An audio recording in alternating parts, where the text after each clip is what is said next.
kita menyiapkan hati kita untuk penyembahan, kita dengarkan kembali firman Tuhan berkata, karena begitu besar kasih Allah kepada kita, maka Dia mengaruniakan anaknya yang tunggal untuk menebus setiap dosa umat manusia. Dan barang siapa yang percaya tidak akan mati, tapi beroleh hidup yang kekal. Amin. Amin. Jadi Tuhan, kami tidak bisa membalas kebaikan-Mu Tuhan. Kami tidak bisa membalas berkat keselamatan ini Tuhan, selain memuji dan menyembah-Mu. Dan kami akan menyembah-Mu sampai pada akhirnya Tuhan. Terima kasih Tuhan.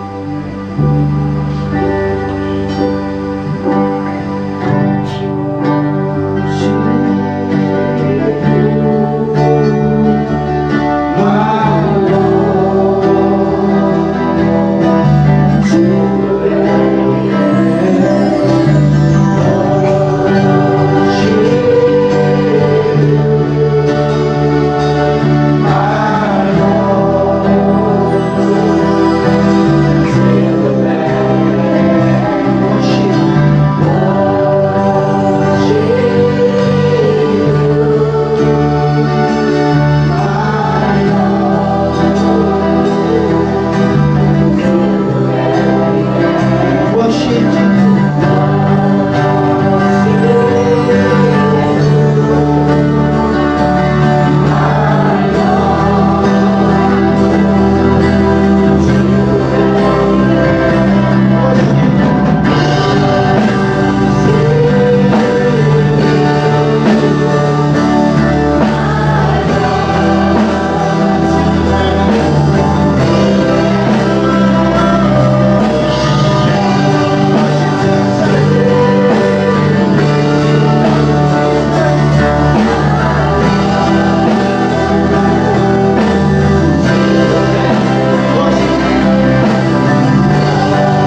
Spirit of the Lord minister to you.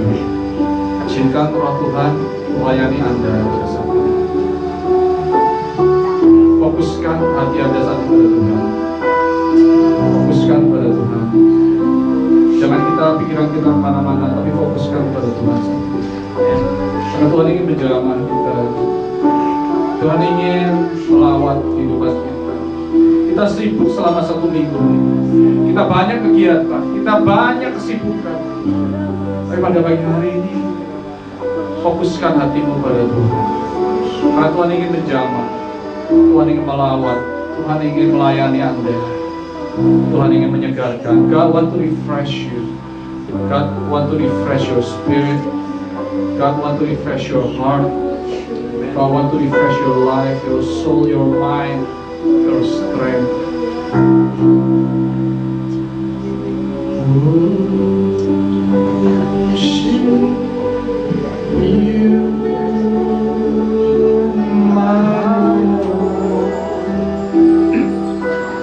Till the very end,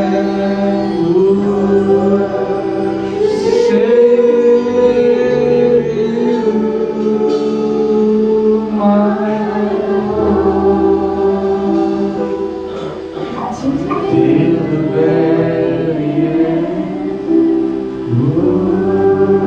worship you,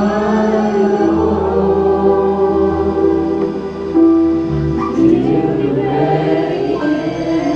tangan kita di depan serahkan hidup kepada Tuhan, serahkan hatimu kepada Tuhan pada pagi hari ini. Terimalah lawatan Allah, terimalah penyegaran dari Allah, terimalah kekuatan baru dari Allah, terimalah aliran air yang baru dari Allah. Izinkan Allah memasuki hatimu, izinkan Allah memasuki rohmu saat ini, izinkan Allah bekerja saat ini.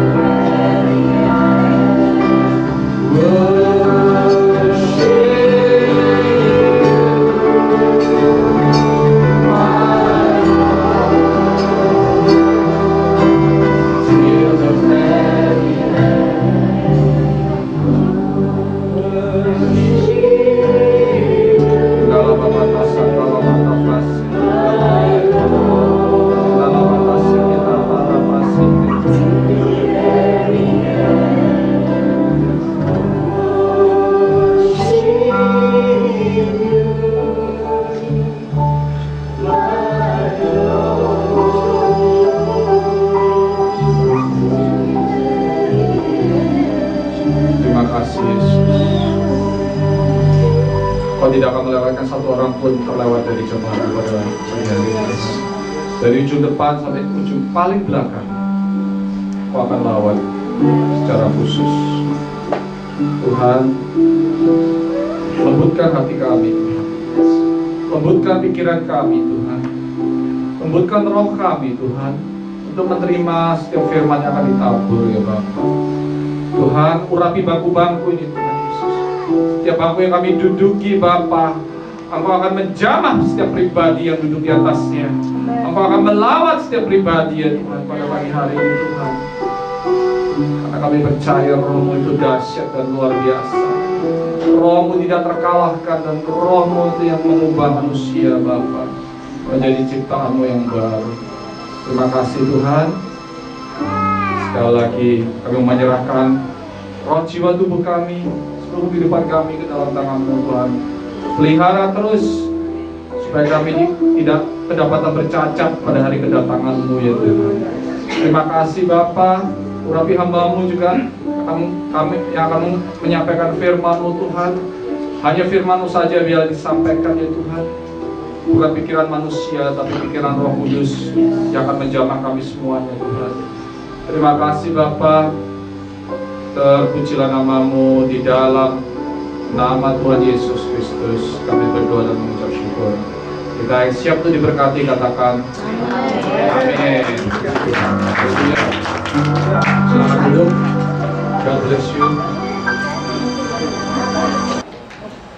Sebelum saya menyampaikan firman, saya ingin menunjukkan beberapa foto perjalanan saya pada waktu di Indonesia. Supaya Anda tahu juga sedikit apa yang saya alami di Indonesia, dan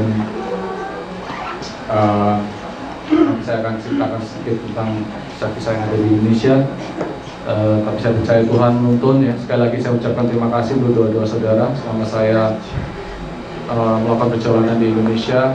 Belajar banyak juga selama itu, ada pelayanan, melayani keluarga, sekaligus jalan-jalan juga. Tapi Tuhan menyertai semuanya itu dengan baik. So, oke, mungkin bisa tolong lampunya dimatikan.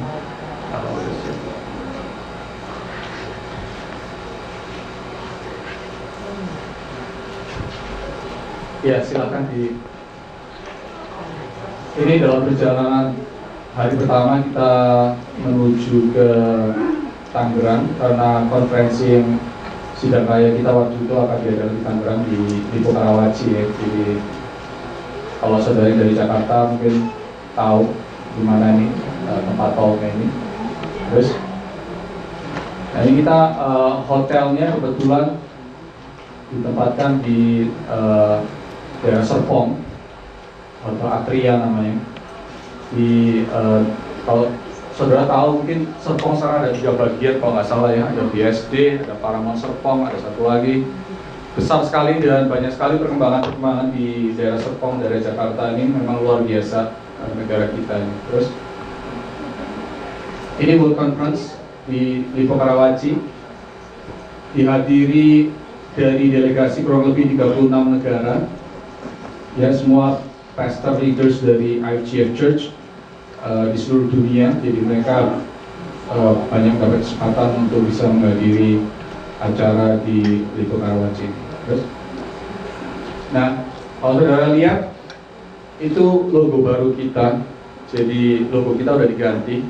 Yang dulu segitiga kan, sekarang diganti dengan logo ini karena mereka mengadakan suatu branding. Jadi branding ini yang baru ini menyatakan bahwa kita nggak pakai nama Gizi lagi gitu.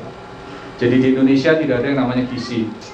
Ya, semuanya ganti jadi IFGF. Coba kita katakan sama-sama. IFGF.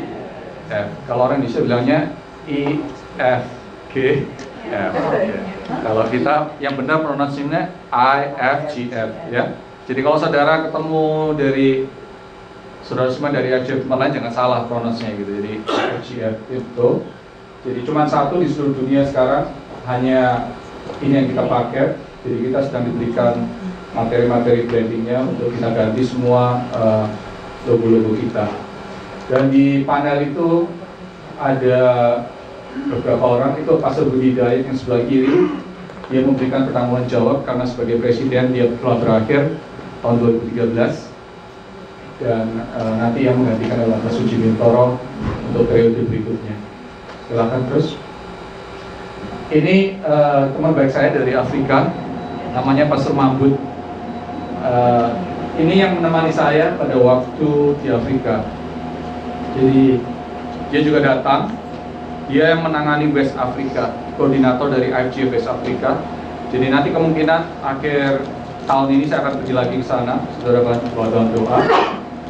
Tapi ada delegasi beberapa orang dari Afrika yang datang juga, dan kita percaya semakin berkembang pekerjaan Tuhan di Afrika. Terus ini tema kita Together, tema kita tahun ini. Dan itu pemimpin pujiannya itu Michael Christian, dia dari LA, youth pastor kita di LA. Itu istrinya di sebelah kanan itu, dia pemimpinnya Frontline Generation juga dari tim musik di IFGF. Terus, nah ini kita hari ketiganya atau hari keduanya kita udah pindah di Sarbini. Saudara tahu Sarbini? Plaza Semanggi, jadi daerah Sudirman Tamrin itu. Kebahagiaan kita ada di situ. Jadi kalau saudara misalnya pas pulang Indonesia kebetulan tinggal di daerah situ, bisa berbakti di Sarbini. Tempat ini memang tempat besar gitu ya, bisa muat 1000 orang lebih gitu ya. Dan sangat baik sekali lightingnya semuanya. Jadi Hari kedua sampai ke hari kelima kita mengadakan Harvest Festival. Jadi di situ ada konferensi kita dilanjutkan. Jadi yang pertama tadi di Karawaci, yang kedua di baru di Sarbini.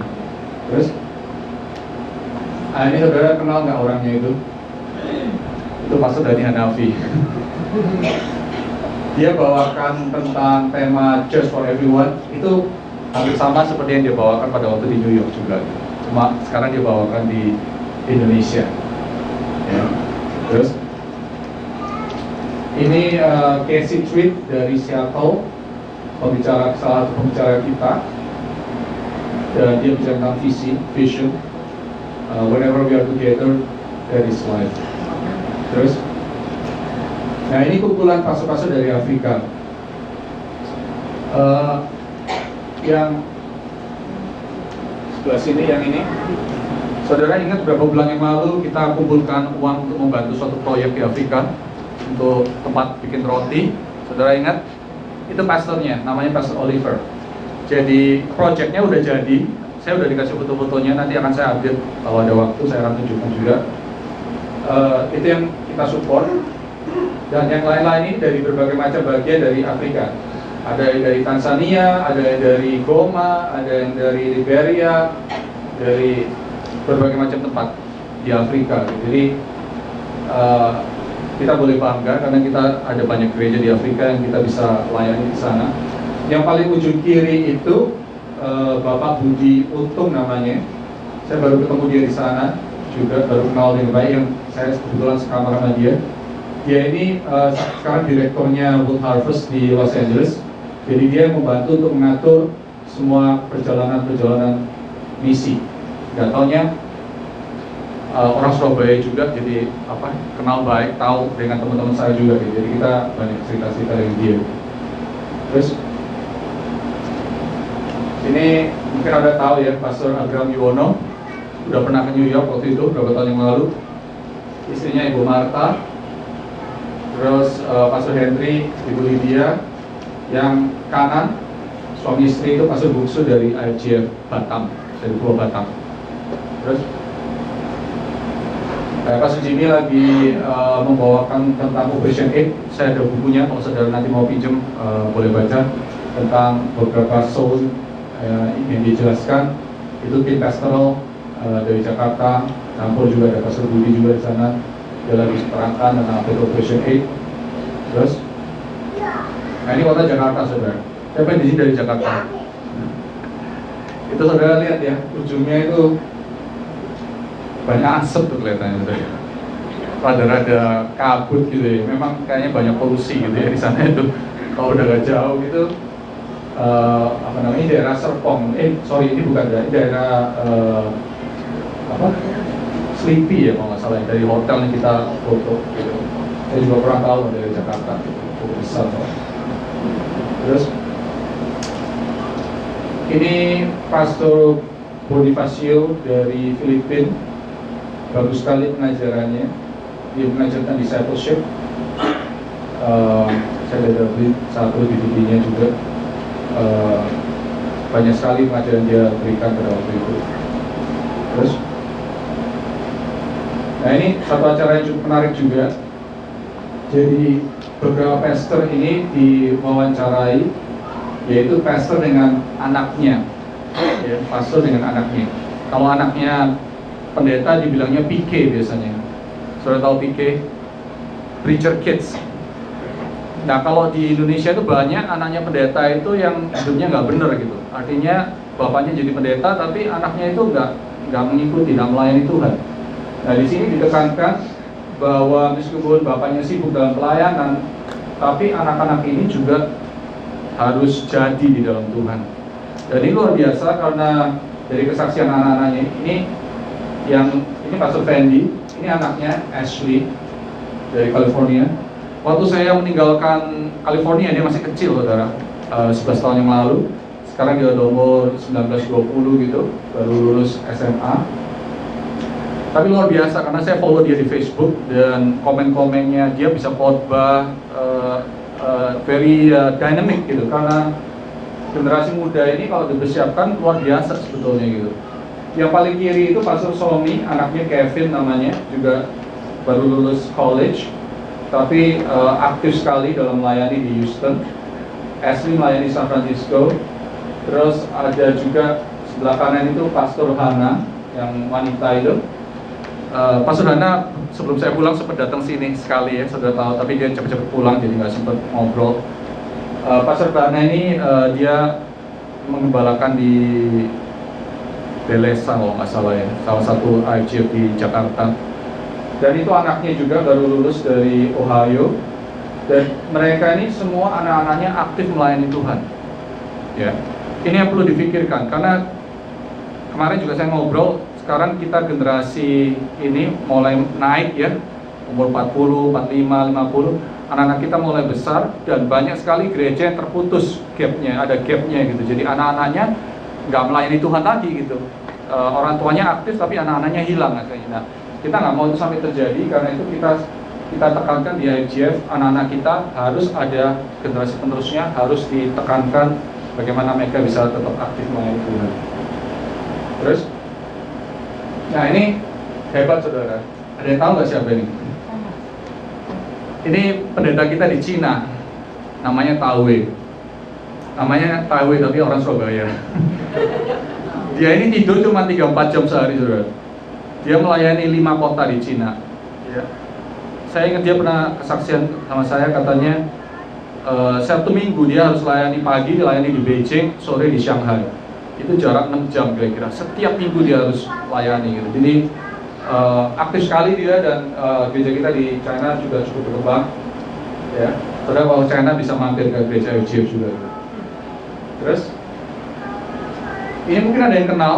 Mereka ini tadinya dari Scranton, Wibi sama Bing Bing. Bing Bing ini kakaknya Gunawan yang di Scranton. Jadi mereka sekarang ada di Kuta, di Bali. Kalau saudara ke Bali juga bisa mampir.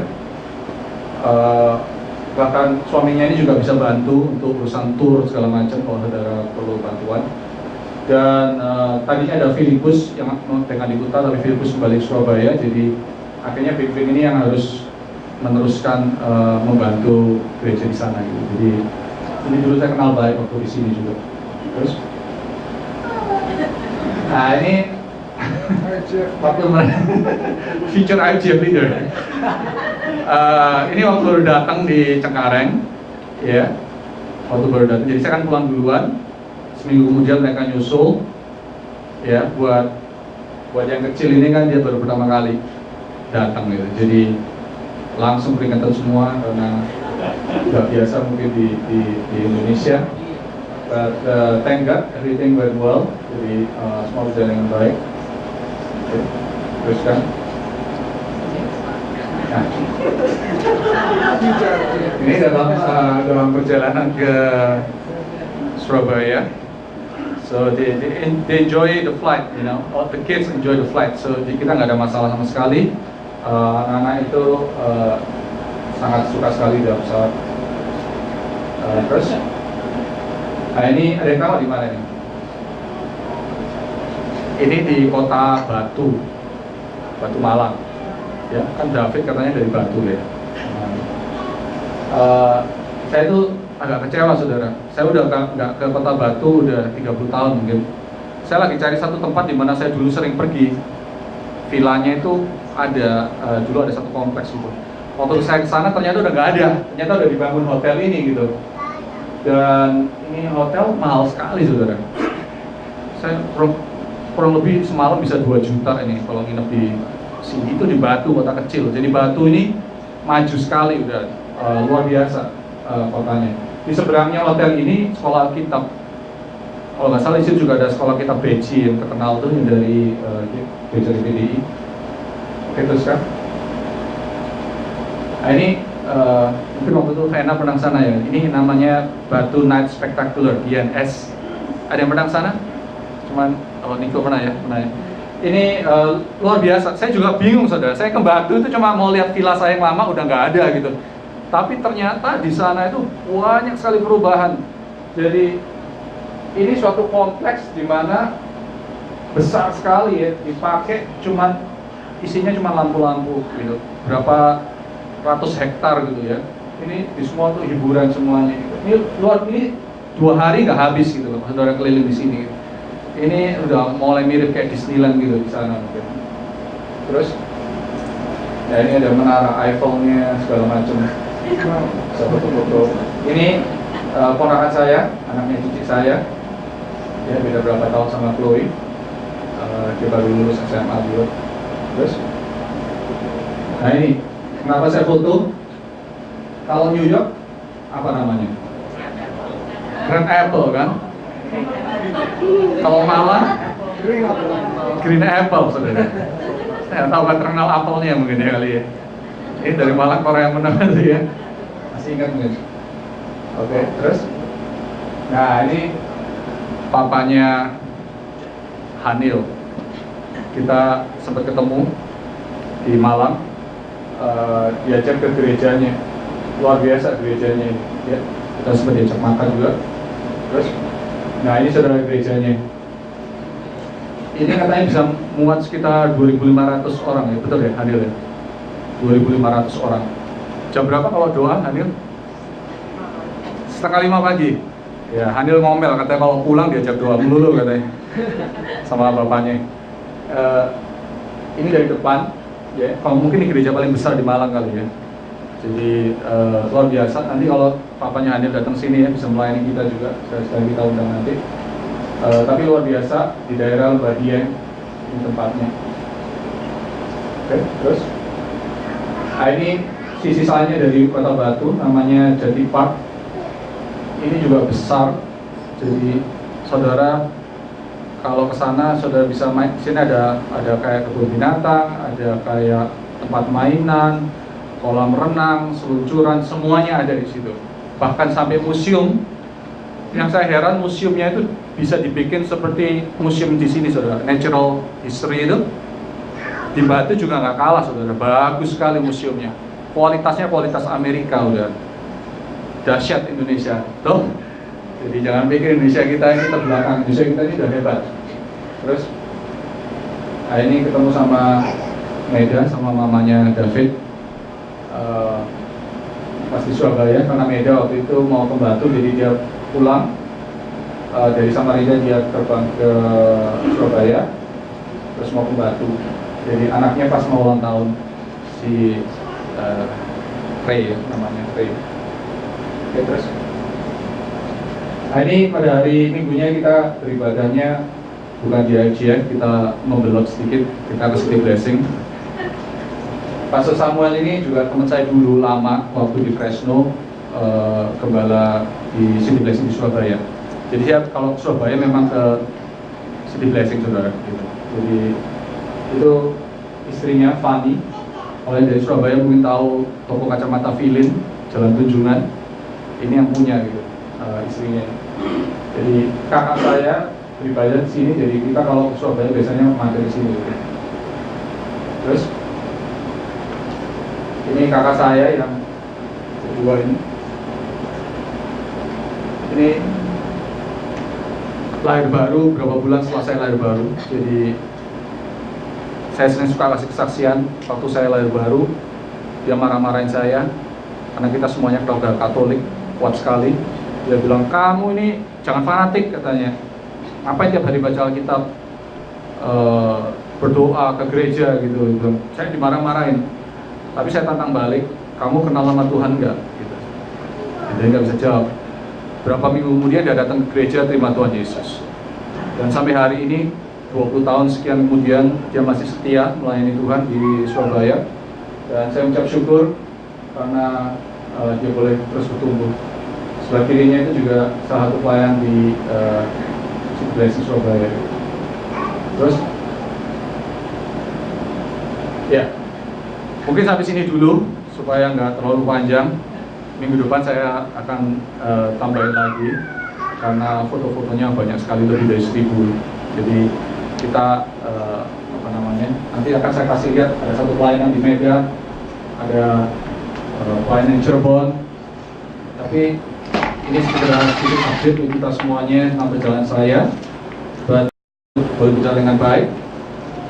Dan saya juga terima kasih untuk tim leadership di gereja ini, untuk Pak Benny, Pak Solihin, dan semua tim koordinator yang telah menjaga dengan baik.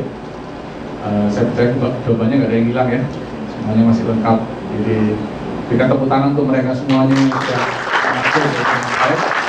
Dan kita percaya bahwa Tuhan akan semakin memakai kita, semakin mengangkat kita, dan semakin mengurapi kita untuk pekerjaan-pekerjaan yang lebih besar lagi. Amin. Mari kita buka firman Tuhan di kitab Yeskiel.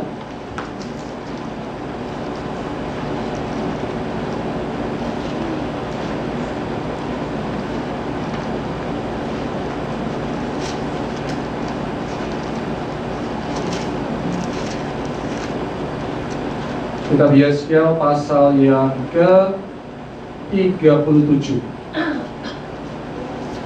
Yeskiel pasal ke-37 dengan judul Kebangkitan Israel.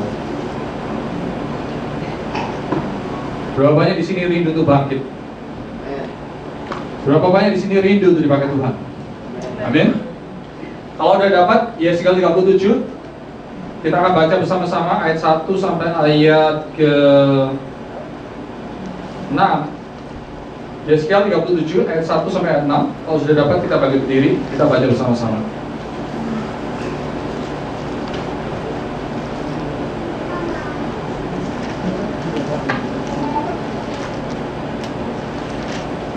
Yeskiel 37 ayat 1 sampai ayat ke-6. Oh, udah dapat, katakan amin. Kita baca sama-sama. 1, 2, 3. Lalu kekuasaan Tuhan dan Dia membawa aku keluar dari antara rohnya dan menempatkan aku di tengah-tengah lembah, dan lembah ini penuh dengan tulang-tulang. Dia membawa aku di tengah tulang-tulang itu, beriring dengan sungguh-sungguh, memanatkan dan tetap mengambil bayi. Lihat, tulang-tulang itu amat kering. Lalu Ia berfirman kepadaku, hai anak manusia, dapatkah tulang-tulang ini dihidupkan kembali? Aku menjawab, ya Tuhan Allah, Engkaulah yang mengetahui. Lalu firman-Nya kepadaku, bernubuatlah mengenai tulang-tulang ini, dan katakanlah kepadanya, hai tulang-tulang yang kering, dengarlah firman Tuhan. Beginilah firman Tuhan Allah kepada tulang-tulang ini. Aku memberi nafas hidup di dalamnya, supaya kamu hidup kembali. Aku akan memberi urat-urat padamu, dan menumbuhkan daging padamu. Aku akan menutupi kamu dengan kulit, dan memberikan kamu nafas hidup, supaya kamu hidup kembali, dan kamu akan mengetahui bahwa Akulah Tuhan. Terima kasih Bapa. Kami percaya Tuhan Yesus, firman yang akan berbicara pada kami semuanya. Tuhan Yesus, Engkau akan membangkitkan tulang-tulang yang kering ya Tuhan. Engkau akan membangkitkan semangat orang yang mati. Engkau akan membangkitkan rohani-rohani yang mati ya Bapa. Karena kami percaya firman-Mu ini iya dan amin. Firman-Mu ini berkuasa atas kehidupan kami ya Tuhan. Firman-Mu ini ada ya Bapa. Firman-Mu ini berkuasa ya Tuhan Yesus. Karena itu urapi kami semuanya Tuhan.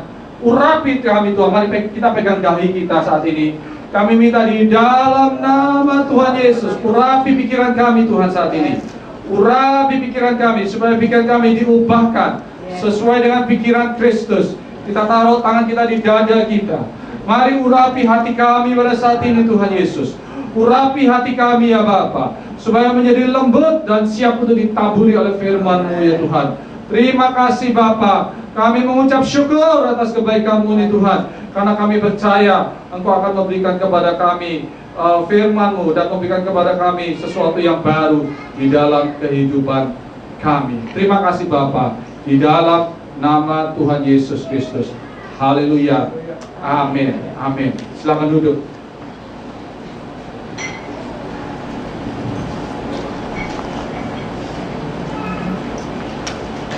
Pada waktu saya pulang, saya melihat juga diizinkan oleh Tuhan mengunjungi beberapa gereja. Dan ya kalau kita perhatikan, ternyata memang tidak mudah untuk suatu gereja itu berjalan. Karena di situ saya diizinkan untuk melihat banyaknya juga masalah-masalah yang terjadi di dalam gereja-gereja yang ada di sana. Di situ saya mengucap syukur bahwa kita boleh tetap berada di tempat ini semuanya karena anugerah Tuhan. Namun kita tidak bisa berhenti di tempat ini, kita tidak bisa berhenti akan rencana Tuhan ini karena kita percaya bahwa Allah ingin memberikan kepada kita sesuatu yang baru. Pada waktu saya pulang, sebetulnya hati saya rada grundel. Kok pulangnya nggak sama-sama keluarga gitu? Karena keluarga saya, anak-anak masih sekolah, sedangkan conference sudah berjalan dan anak-anak masih sekolah. Karena itu saya harus pulang duluan, saya harus ikut konferensi duluan, baru kemudian keluarga saya menyusul gitu. Dan saya sempat marah sama Tuhan. Dari dulu, dari sejak 10 tahun yang lalu, kalau saya pulang tidak pernah sama-sama dengan keluarga. Saya bilang, Tuhan, kenapa Tuhan? Kenapa saya tidak diizinkan untuk vacation bersama-sama dengan keluarga? Kenapa saya harus pulang sendiri, baliknya sendiri? Sekarang kesepian lagi gitu, karena belum ada keluarga belum balik. Lagi home alone gitu. Tapi puji Tuhan, gak apa-apa. Tuhan ada maksud semuanya itu, amin. Tuhan itu ada rencana untuk kita semuanya. Ya, Tuhan ingin supaya kita ini semua dinaikkan kerohanian kita, supaya kita ini boleh menerima sesuatu yang berbeda daripada Tuhan. Berapa banyak yang percaya bahwa kita ini belum berhenti perjalanan? Amin. Perjalanan hidup kita ini belum berhenti. Perjalanan hidupmu ini masih banyak, masih panjang. Karena itu kita jangan cepat-cepat putus asa dan berhenti sampai di situ. Banyak orang di Indonesia juga yang tidak punya Tuhan sudah putus asa. Mereka tidak tahu harus kemana. Saya diajak untuk melayani di beberapa keluarga dan saya melihat betapa kalau Tuhan bukan menjadi bagian dari keluarga itu, banyak sekali masalah yang dihadapi keluarga itu, termasuk keluarga istri saya sendiri, orang tuanya, saudara-saudara orang tuanya, banyak sekali masalah yang dihadapi oleh mereka. Kalau mereka tidak begitu Tuhan dengan sungguh-sungguh, maka tidak ada kuasa Allah yang bekerja dalam keluarga itu, maka mereka akan disetir oleh dunia ini, mereka akan disetir oleh masalah-masalah yang ada, sehingga mereka akhirnya tidak mengerti apa arti kehidupan itu. Setiap kalau saya tidur di rumah mertua saya, jantung saya deg-degan terus, saudara. Bukan deg-degan takut sama mertua, enggak. Saya nggak takut sama mertua saya, mereka baik, saudara. Tapi tempat tidur saya itu jaraknya hanya 5 meter dari meja sembayangan. Di meja sembayangan itu ada 100 patung yang ditanam di situ, ada lampu, ada lilin, semuanya banyak. Dan yang paling saya sebel itu diputerin lagunya Buddha 24 jam sehari. Kencang lagi, Pak, saudara. Jantung saya deg-degan terus. Nah, nanti jam 2 pagi masjid yang ikut suara. Jadi kiri dengar Buddha, kanan dengar masjid. Sampai jam 5 pagi. Saya ngeteks Liam, tolong doain Liam. Ini peperangannya berat banget ini. Mau istirahat aja nggak bisa gitu. Soalnya disentrong terus oleh roh-roh yang bukan dari Tuhan.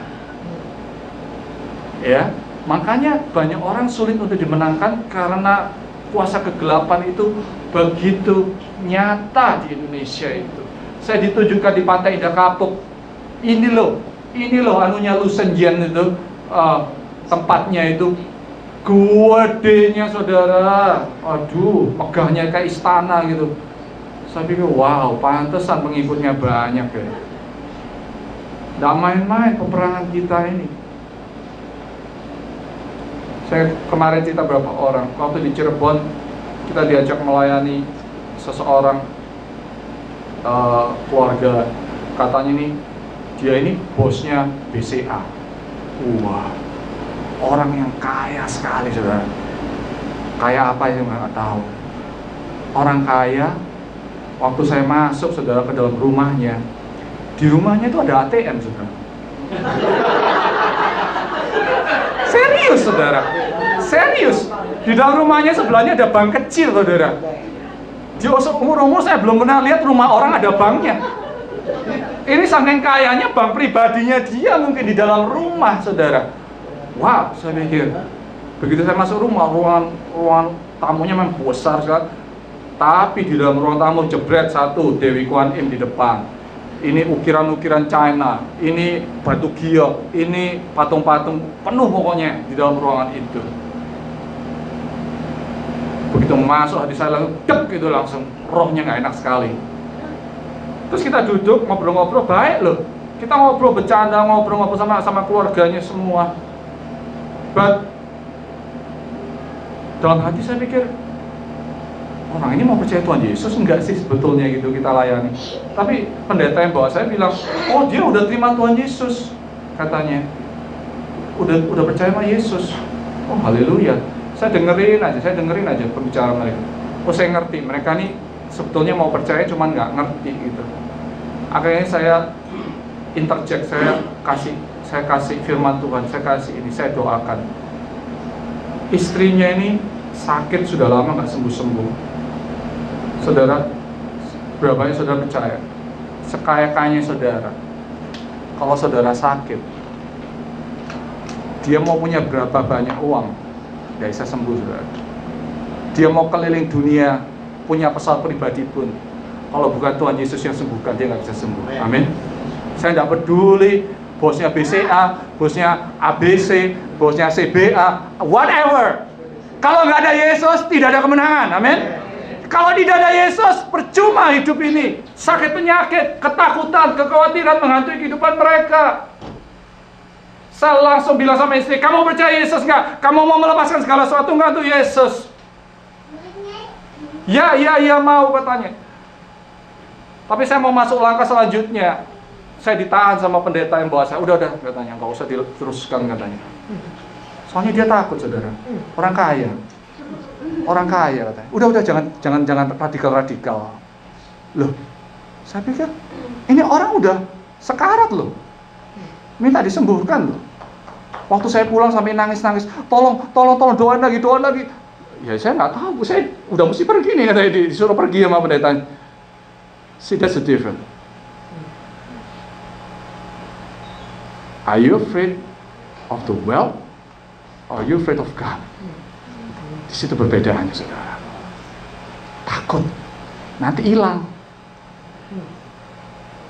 Bosnya BCA ya kan? Kalau bertobat lumayan kan, satu aja cukup kan? Betul nggak? Saudara mau minta berapa? Gampang kan? Kalau saya diizinkan, saya langsung tembak. Penyebab penyakitmu ya inilah, patung-patung ini. Tapi pendeta bilang udah, jangan diteruskan. Oh gitu ya udah, saya turut. Saya kan cuma tamu.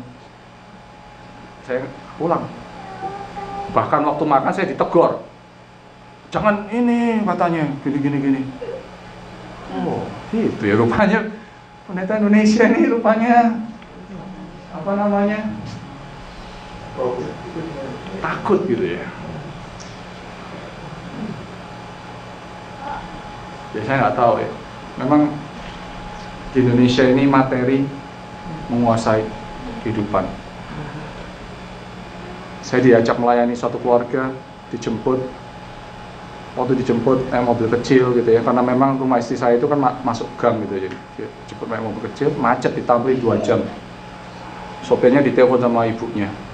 Jemputnya pakai apa? Pakai Toyota bu. Pakai apa waktu itu? Nggak tahu, Daihatsu lah. Muarain sama ibunya. Kan saya udah bilang jemputnya pakai BM katanya gitu. Loh, bingung, udah dijemput kan udah bagus ya. Saya dimarahin sopirnya katanya. Nggak taunya waktu saya sampai rumahnya itu memang mobil berjejer saudara, ada 5 BM, Mercy, Range Rover, semuanya ada di sini. Memang keluarga kaya gitu, banker juga. Jadi, tapi bermasalah, tidak bisa menyelesaikan masalahnya. Luar biasa. Waktu kita makan, suaminya kasih kesaksian sama saya. Di rumahnya juga banyak kuasa kegelapan. Seorang pendoa dari Nusa Tenggara Timur dapat penglihatan. Nggak kenal sama bapak ini ditelepon, bapak punya benda-benda ini nggak? Tuh. Iya, dikirim, dia didatangkan, dikeluarin semua bendanya, memang ada, didoakan, dan benda itu waktu didoakan bisa jalan saudara. Terus dihancurkan batu-batu akik semuanya, ada pedang semua dihancurkan. Terus waktu batu akik itu dibakar, itu sinarnya itu, apinya itu kayak api LPG gitu, bisa jas itu. Dia sampai gak percaya sendiri gitu. Kita pikir orang kaya hidupnya enak ya. Saya melihat dari mata kepala sendiri penderitaan mereka. Luar biasa berat. Luar biasa berat. Itu karena kutuk yang didatangkan atas penyembahan, atas hal-hal yang tidak dikenal oleh Tuhan. Dan mereka pikir, oh gak apa-apa, kita semuanya kan percaya, yang penting aku jadi orang baik, yang penting kita ke gereja, yang penting kita tidak berbuat jahat. Mereka nggak tahu peperangan itu begitu luar biasa sebetulnya.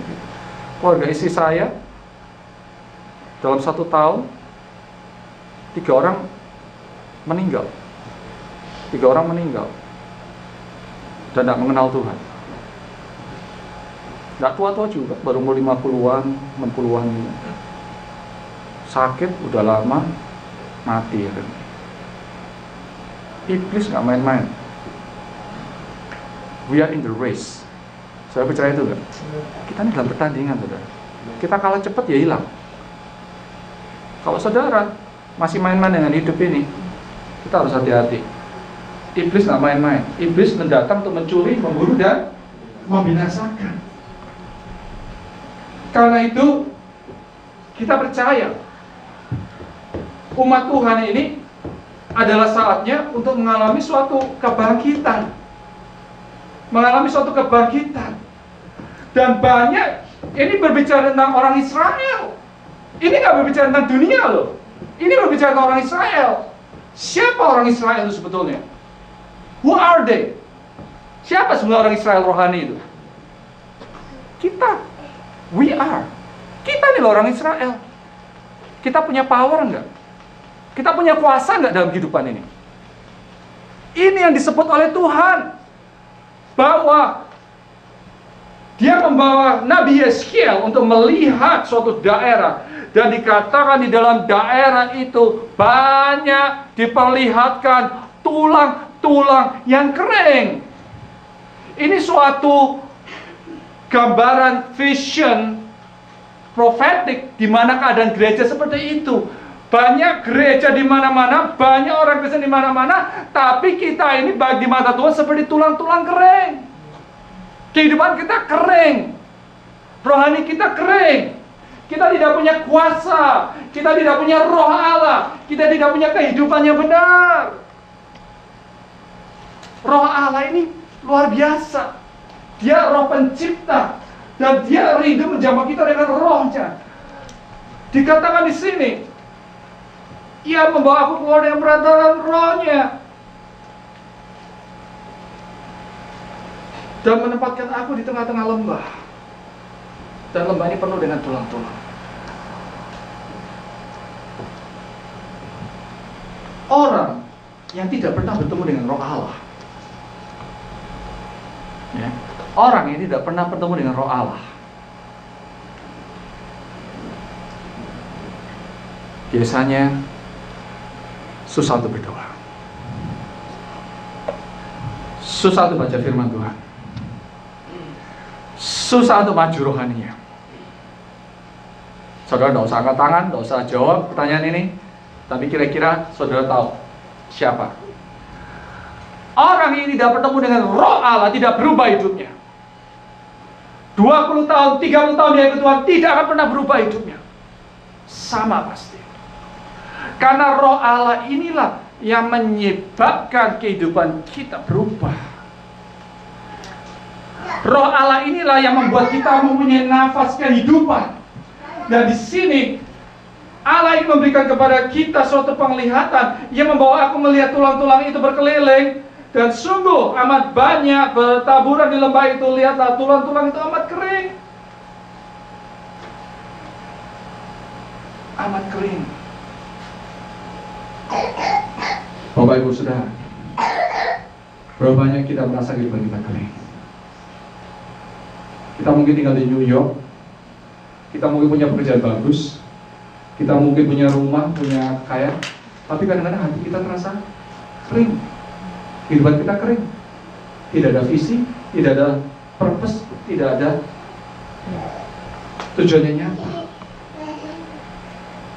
Karena itu Tuhan ingin memperlihatkan kepada kita, hai anak manusia, dapatkah tulang-tulang ini dihidupkan kembali?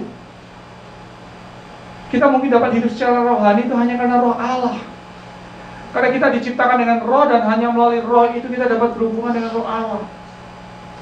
Dan hidup rohani yang benar adalah hidup yang selalu berhubungan dengan roh Allah. Saya beberapa waktu yang lalu saya nonton film namanya Machine Gun Preacher. Berapa yang tahu film ini? Machine Gun Preacher. Ini kisah nyata, saudara. Dia ini seorang drug addict, seorang anggota geng, ya, di penjara, keluar dari penjara, akhirnya sama istrinya dibawa ke gereja, ya, dibawa ke gereja. Terus kemudian singkat waktu dia bertobat. Setelah dia bertobat, dia mulai aktif, dia rajin. Bahkan suatu hari dia buka gereja sendiri. Terus suatu hari ada yang mengajak dia pergi ke Afrika, ya. Akhirnya dia pergi ke Afrika, dan di Afrika itu dia melihat dengan mata kepala sendiri penderitaan orang-orang yang ada di sana, gitu. Anak-anak kecil yang tidak bisa makan, tidak bisa sekolah, tidak punya tempat tinggal. Akhirnya dia punya beban membangun sekolah buat anak-anak. Dia bangun. Nah, saudara tahu di Afrika itu, khususnya di daerah Uganda, itu ada namanya Lord's Rebellious Army, LRA. Pemimpinnya Jenderal Kony. Saudara search di YouTube, ada semua di sana, bisa keluar. Kony ini kerjaannya menculik anak-anak kecil, dipaksa jadi budak atau jadi tentara. Masih umur 5-10 tahun gitu diculik. Dia menculik lebih dari 30.000 anak kecil, udah. Jadi di salah satu itu ditujukan bahwa kebetulan preachernya ini lewat satu tempat, dia lihat ada sekitar mungkin 50 anak kecil. Pas ada lubang itu, mereka sembunyi di sana. Terus karena dia nggak bisa bawa semuanya, dia bawa sebagian. Dia bilang, tunggu, nanti saya balik lagi jemput kamu. Anak-anak ini teriak-teriak, nangis-nangis, tapi tempatnya nggak cukup. Akhirnya dia jalan dulu dengan yang ada. Dia balik lagi udah malam. Dia cari anak-anak itu. Kok nggak ada udah. Akhirnya dia jalan-jalan, dia lihat di balik satu tumpukan anak-anak itu udah mati semua, dibakar. Jahat sekali. And this is a real story. Karena kalau saudara tahu Jenderal Kony itu, dia mengaku dia ini orang Kristen, tapi luar biasa, dia punya kuasa kegelapan yang besar sekali. Dia tidak bisa ditangkap, dikejar kemanapun nggak bisa ditangkap. Akhirnya bisa dikalahkan hanya karena ada pendoa dari Uganda yang datang untuk menghancurkan kuasa gelap. Jadi pekerjaan roh jahat itu sangat nyata. Tanpa kuasa daripada roh Allah, kuasa itu tidak bisa dikalahkan. Kita perlu roh Allah untuk mengalahkan semuanya itu. Kita perlu roh Tuhan untuk membangkitkan semangat kita lagi.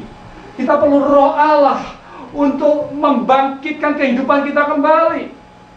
Kehidupan tanpa Allah adalah kematian yang mengerikan. Kalau saudara tahu di Taman Firdaus itu ada namanya pohon kehidupan. Pohon kehidupan itu menggambarkan Yesus. Tetapi banyak orang tidak mau makan dari pohon kehidupan itu. Banyak orang makan dari pohon yang pengetahuan. Pohon kehidupan itu menggambarkan Yesus. Banyak orang Kristen tidak mau mencari kehidupan. Banyak orang Kristen tidak mau mencari roh Allah, sehingga mengalami satu kehidupan yang kosong. Tuhan bertanya, dapatkah tulang-tulang dihidupkan kembali? Tuhan tidak perlu jawaban. Tuhan itu ingin hanya menguji manusia. Apakah kau percaya? Do you believe? Apakah kau percaya hidupmu bisa dibangkitkan lagi. Apakah kau percaya kau bisa dipulihkan oleh Tuhan? Apakah kau percaya hidupmu yang sudah kering itu dapat kembali diutuhkan oleh Tuhan? Apakah kau percaya tinggal tulang-tulang ini bisa dihidupkan kembali? Because God can make something from nothing. Amin. Tuhan bisa menciptakan yang ada dari yang tidak ada. Tuhan tidak perlu repot-repot karena Dia pencipta. Tapi Tuhan tanya, dapatkah tulang-tulang ini dihidupkan kembali? Percayakah engkau bahwa rohani ini dapat dihidupkan kembali? Karena Tuhan ingin menguji kehidupan kita. Pertanyaan ini mengandung unsur profetis. Dan sebagai umat Tuhan kita harus belajar kehidupan profetis. Lalu ayat 4 dikatakan, firman-Nya kepadaku, bernubuatlah mengenai tulang-tulang ini, dan katakanlah kepadanya, hai tulang-tulang yang kering, hai tulang-tulang yang kering, hai tulang-tulang yang kering, dengarkanlah firman Tuhan. Ada amin? Hai tulang-tulang yang kering, dengarkan firman Tuhan. Banyak orang bilang kalau Pastor Tony yang khotbah susah untuk dimengerti. Banyak orang bilang, wah kasurnya kalau Pastor Tony yang khotbah dalam bilang. Saya bilang, saya nggak khotbah yang dalam, saya khotbah firman Tuhan. Amin. Firman Tuhan ini ya dan amin. Kalau kita nggak baca, kita nggak pernah ngerti. Memang betul kadang-kadang relasinya itu susah. But I'm telling you, it's not impossible. Tidak ada yang mustahil. Karena saya mengalami sendiri bagaimana Roh Allah itu bekerja. Karena itu saya percaya kita semuanya di sini dapat mengalaminya. Ada amin? Saudara diciptakan menjadi laskar Kristus. Betul? Saudara diciptakan dahsyat. Dahsyat dan ajaib kejadianmu. Amin? Kita ini bukan orang biasa. Kan saya sudah sering katakan, kita ini bukan orang biasa. Tapi kita percaya atau tidak? Sebab kita merasa kita ini tulang kering. Tulang kering tidak ada gunanya. Anjing juga mungkin tidak mau. Tetapi kalau kita sudah dibungkus oleh urat dan daging dan diberikan kulit, diberikan Roh Allah, maka kita menjadi makhluk hidup yang luar biasa. Amin. Allah berkata, aku memberikan nafas hidup itu. Nafas hidup itu berbicara tentang apa? It's talking about the Spirit of God. The Spirit of God want to enter your life. Roh Tuhan yang mau masuk dalam hidupmu loh. The Spirit of God want to join you together with His creation to build up the kingdom of God. Ini suatu hal yang luar biasa. Memang secara rohani kadang-kadang susah untuk mengerti. Tetapi dikatakan bernubuatlah. Kita jangan terlalu bingung soal bagaimana harus ini dan harus itu. Tapi bernubuatlah dan katakan tulang-tulang itu. Beginilah firman Tuhan Allah kepada tulang-tulang itu, aku memberi nafas hidup di dalammu supaya kamu hidup kembali. Haleluya. Haleluya. For those of you yang sedang dalam masalah, jangan khawatir. Sebab Allah menunggu saudara kembali untuk menerima nafas hidup. Ada amin? Pak David ada di sini hari ini? Gak ada ya? Kemarin dia datang doa luar biasa. Pak David kan, wah berdoa. Saya percaya Roh Allah bekerja dalam kehidupannya. Kalau sekali Roh Allah bekerja, hidup itu roh. Roh itu akan hidup dan akan dipakai oleh Tuhan. Luar biasa sekali. Karena itu Allah mau kita hidup di dalam roh kita.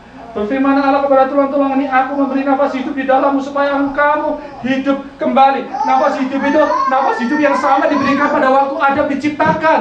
Pada waktu Adam belum jadi manusia, waktu Adam masih berupa debu kemudian diciptakan oleh Allah, dia belum ada nafas hidup. Karena itu Allah menghabiskan nafasnya kepada Adam supaya dia menjadi makhluk hidup. Dibilangkan itu bahwa dia itu rohnya diberikan oleh Tuhan kepada manusia. Siapa percaya kita punya roh? Amin. Kita ini manusia ada roh. Siapa percaya itu? Amin. Is your spirit alive? Apakah rohmu itu hidup? Apakah rohmu itu berkomunikasi dengan Tuhan? Apakah rohmu itu sanggup untuk memimpin kehidupanmu? Ataukah emosimu yang memimpin kehidupanmu? Kita belajar bagaimana mempraktikkan firman Tuhan dengan kuasa Allah yang benar. Aku memberi nafas hidup di dalammu supaya kamu hidup kembali. aku akan memberi urat-urat kepadamu. Firman Allah adalah sumber segala solusi. Mari kita katakan sama-sama. Firman Tuhan adalah sumber segala solusi. Saudara percaya? Saudara percaya? Ada yang bilang kata, ya itu kan terlalu rohani, Pastor. Kan kita mesti tetap kerja, mesti tetap ini. Your knowledge will go against your spirit. That's a problem. Your intellectual go against your spiritual. That's a problem. I'm not an educated man, but I am trying to be a spiritual man. Susah nggak nangkepnya? Saya senang belajar, saudara. Kalau saudara suka ngobrol-ngobrol saya itu senang belajar. Ini saya ambil sekolah lagi, saudara. Tolong doakan ya. Ini udah repot nih, Bapak. Ngambil sekolah lagi. Aduh. Tapi memang harus maju sih ya. Intelek kita juga harus maju. Saya percaya. Saya sekolah lagi, saudara. Ini September nih, kalau saudara sekolah, saya temen nih. Saya juga sekolah. Sama, belajar juga. Nanti mesti baca textbook, bikin paper, semuanya harus. Ya. Saya kemarin dikasih lihat di Manhattan itunya, kampusnya. Wah, dahsyat. Namanya Nyack College di Battery Park. Brand new. Dari atas bisa memandang ke pantai, indah sekali pemandangannya. Wah, Tuhan itu dahsyat memang. Saya kerinduan, saya dipenuhi. Saya memang mau ambil master satu lagi di dalam teologi gitu. Karena saya suka ditanya, Bapak lulusan mana gitu. Wah, biasa jawab saya.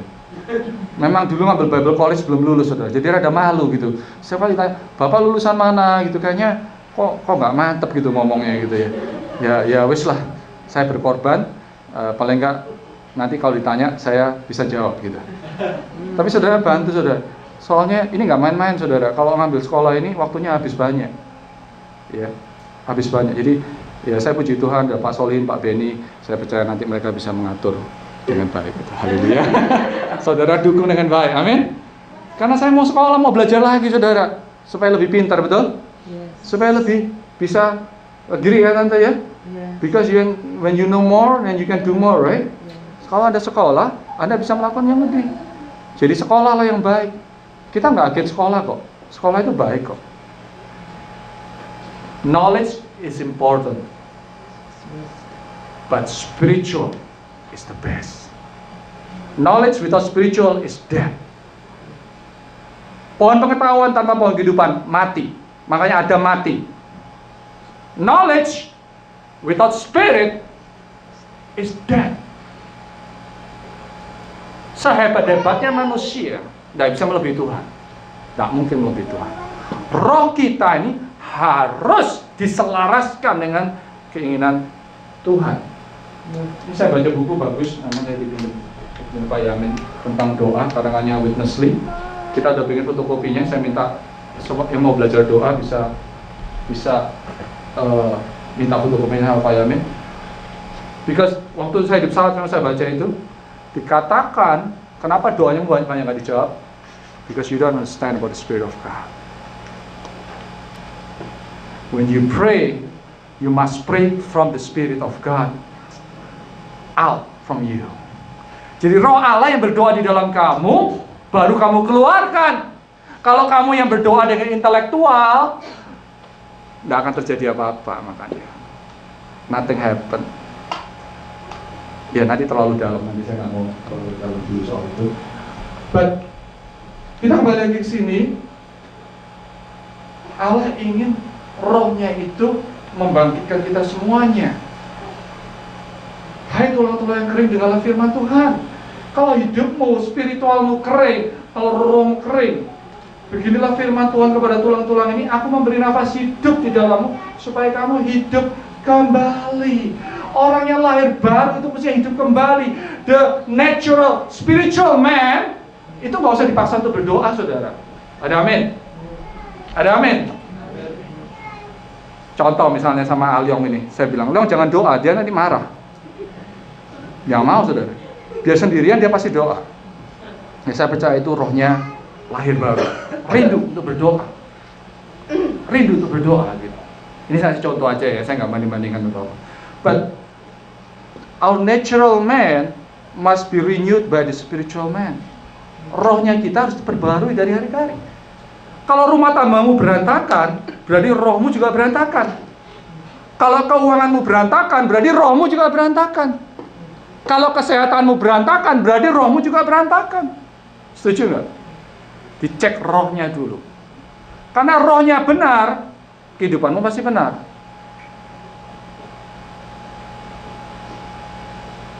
When your spiritual is good. Ya 3 Yohanes 1 berkata, jadilah baik-baik seperti jiwamu baik-baik saja. If your spirit is good, your soul is good. If your soul is good, your body is good. Ada amin? Hah? Kalau kita doa di PlayStation, banyak orang sakit minta didoakan kan? Saya tahu, karena rohaninya juga mati. Kalau orang minta didoakan apa, saya doakan yang lain dulu. Saya doakan rohaninya dulu. Saya suka tanya, kamu kenal Tuhan nggak? Saya mau kamu kenal Tuhan Yesus. Because if their spiritual is dead, their life is dead. But their spiritual is alive, rohnya akan hidup, kehidupannya akan hidup. Engkau akan memenuhi keinginan-keinginan Tuhan di dalam hidup ini. Saya percaya Tuhan rindu memberkati kita. Amin. God was the best for you. Tuhan ini memberi yang terbaik. Kalau kamu masih mikirin utang, mortgage, segala macam, aduh kasihan deh. Masih mikirin gimana hidup, struggling dan sebagainya. Kita nih buatan Tuhan, ciptaan Tuhan, Tuhan yang memberikan roh kepada kita untuk mengalahkan segala masalah dalam kehidupan kita. Oke, nanti kita akan mengambil pejaman kudus. Saya akan berdoa untuk saudara. Saya akan mengurapi saudara. Kalau saudara nggak mau ya nggak apa-apa, bisa langsung pejaman kudus. Tapi ya saudara mau rindu diurapi, saya akan mengurapi saudara nanti. Terakhir, aku memberi nafas hidup kepadamu. Tuhan dapat membangkitkan apa yang sudah mati. Nafas ini berbicara tentang roh Allah, berbicara tentang nyawa, berbicara tentang angin. Roh Kudus itu diumpamakan kayak angin juga. Nafas hidup itu adalah roh manusia juga. Kejadian 2 ayat 7, Tuhan mengembuskan nafas hidup ke dalam hidung Adam, ya. Bicara tentang roh. Mazmur 104 ayat 30 berkata, apabila Engkau mengirim rohmu, mereka tercipta. Ya. Apabila Engkau mengirim rohmu, mereka akan tercipta. Dan Engkau membaharui muka bumi. Luar biasa. Ya. Ayat 33 ayat 4 berkata, roh Allah telah membuat aku, dan nafas yang maha kuasa membuat aku hidup. Roh Allah. Kita harus rindu pada orang Allah. Kita harus rindu kepada pekerjaan-pekerjaan Allah. Kita harus rindu kepada firman Tuhan. Baru kita bisa diperbarui. Tanpa kerinduan itu kita tidak bisa diperbarui. Saya tutup di sini di ayat 10 dari Yeskiel 37. Lalu aku bernubuat seperti diberi tangannya kepadaku, dan nafas hidup itu masuk dalam mereka, sehingga mereka hidup kembali. Katakan hidup kembali. Mereka menjejakkan kakinya suatu tentara yang sangat besar. That's the point. That's the final point. Kita ini sedang membangun suatu tentara yang sangat besar. Saat ini kita belum punya tentara. Mungkin hanya beberapa orang yang mengerti hal ini. Tapi ini kita sedang membangun suatu tentara yang sangat besar. Ada amin? I'm building an army. Saudara tahu, kalau army itu luar biasa. Army, anunya apa? Motonya be gimana? Be the best you can be, something like that. The best. Kalau sudah masuk army itu dihormati.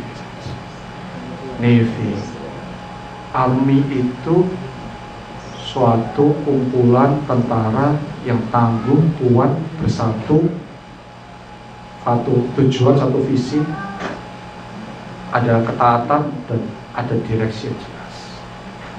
Nah, kita ini belum. Tapi kalau kita bisa ke arah situ, dahsyat sekali.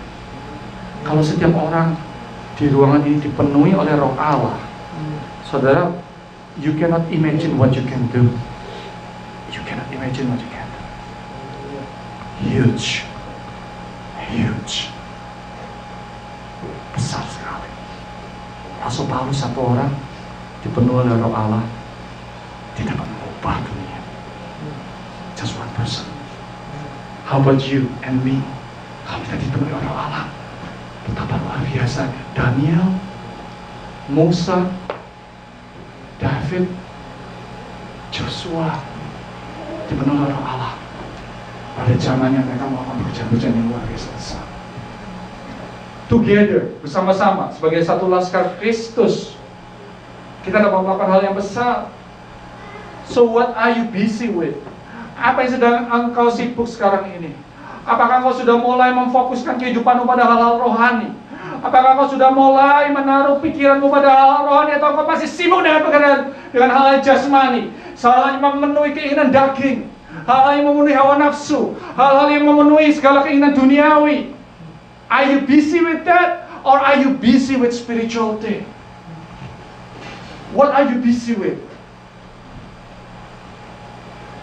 Yesaya 36 ayat 26 berkata, kamu akan kuberikan hati yang baru dan roh yang baru di dalam batinmu, dan aku akan menjauhkan dari tubuhmu hati yang keras, dan kuberikan kepadamu hati yang taat. Ada amin? Gak usah angkat tangan, coba saya tanya, berapa banyak hatinya masih keras? Nah, alot, bahasa Jawanya atos. Atos diomongin, gak mau denger. Atos banget, kayak batu. Kasih tahu mental, kasih tahu mental, kasih tahu mental. Yang menderita siapa? Ya, orang itu sendiri. Hati yang keras sumber kehancuran, tapi hati yang lembut dan taat adalah sumber berkat. Ada amin? Kita belajar punya hati yang taat. Taat pada firman Tuhan, taat pada Allah, taat pada roh Allah, taat apa yang sedang Allah kerjakan. Maka ada keluar biasaan di dalam kehidupan kita ini.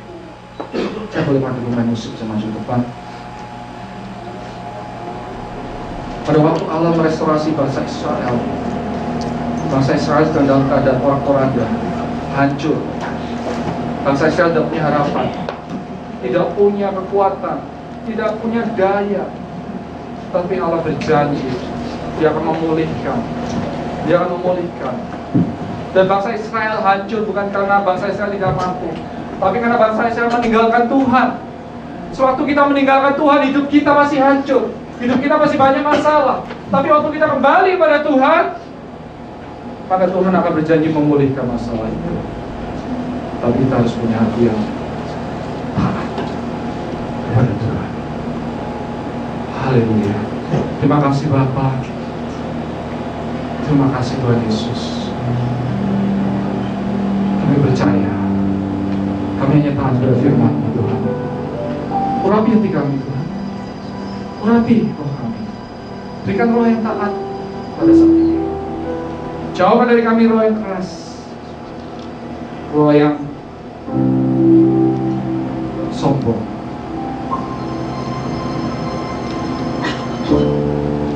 Berikan pada kami Tuhan roh rendah hati. Allah memberkati orang-orang yang rendah hati. Allah mengampuni jika kita mengaku dosa kita. Allah ingin membawa restorasi kepada bangsanya. Allah rindu Engkau mendengar suaranya. Kita ini ingin pakai menjadi suara-suara Allah. Sebab Allah mencari pribadi-pribadi yang mau taat kepada Dia. Allah ingin berfirman kepada kita semuanya. You're not the end of your life. It's not the end of everything, but it's just the beginning. Because you don't see the light at the end of the tunnel. Karena kita tidak bisa melihat sinar itu yang ada di ujung terowongan itu. But when you see, you will see hope. Kau akan melihat pengharapan. Hidupmu belum berakhir, hidupmu masih panjang. Engkau bukannya tidak berguna. Kita bukannya tidak berguna. Hanya kita belum berdaya karena tidak punya roh Allah dalam kehidupan. But today, if you obey the word of God, When you obey the word of God, engkau taat firman Tuhan. Serahkan hatimu pada Tuhan. Let go. Let go your flesh. Let go your bitterness. Let go your past. Let go. And let God enter you. Jangan engkau menganggap bahwa hidupmu ini milikmu sendiri. Sebab Allah adalah punya kehidupan. He is the author, the finisher of our life. Alpha and Omega. Kalau kita mati, kita harus bertanggung jawab di hadapan Tuhan. Tidak ada satu orang pun yang lepas dari pertanggungan jawab itu. He is the judge. Do not forget. Kita nggak menjawab kepada manusia. Kita menjawab kepada Tuhan.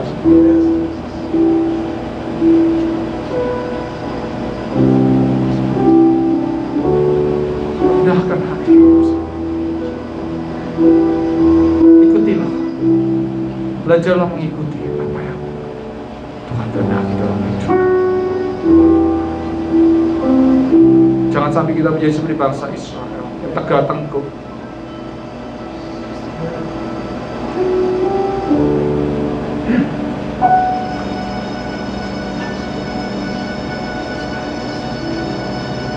Yesus.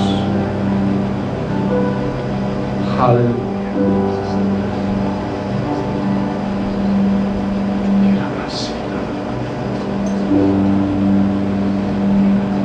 Ajar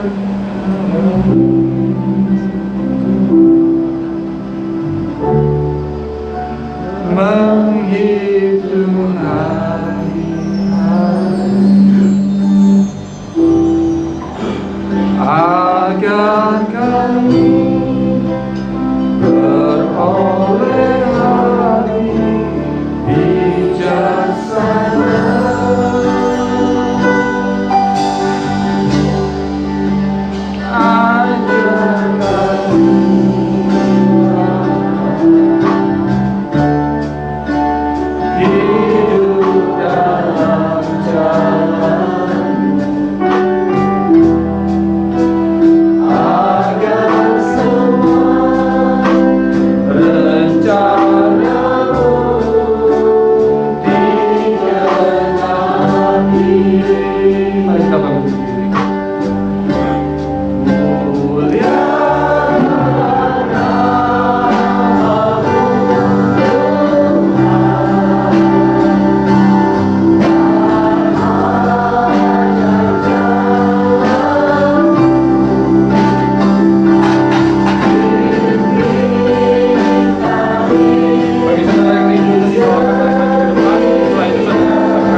maju ya, belum ngambil.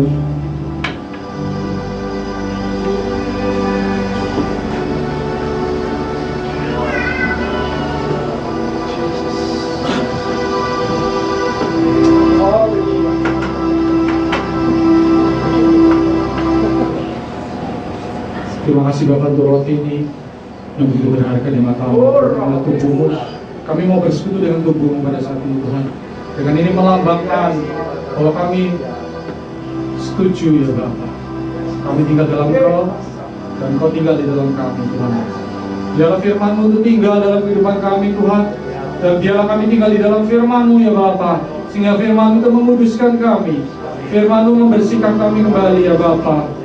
Sucikan kuduskan hati roh kami Bapa untuk menerima roti ini Tuhan, karena roti ini adalah tubuh-Mu. Kami makan saat ini di dalam nama Tuhan Yesus.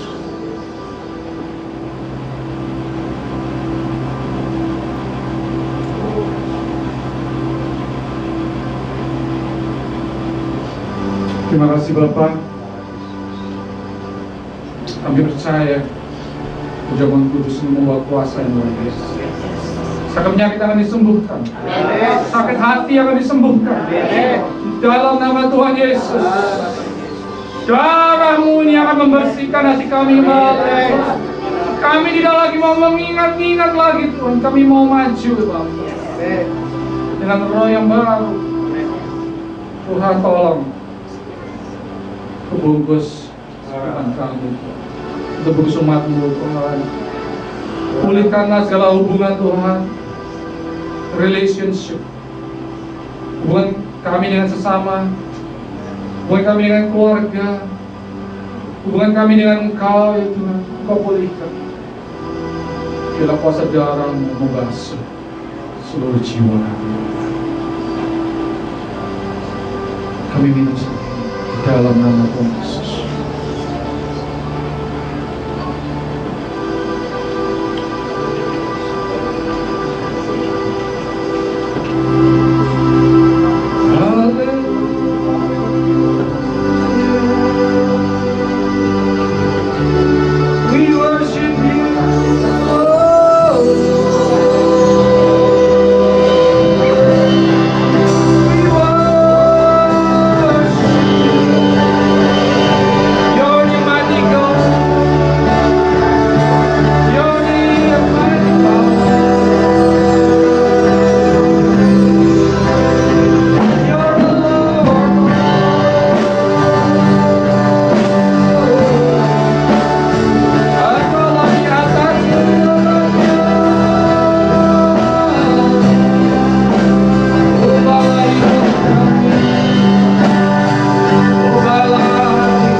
hari ini, besok, sampai selama-lamanya.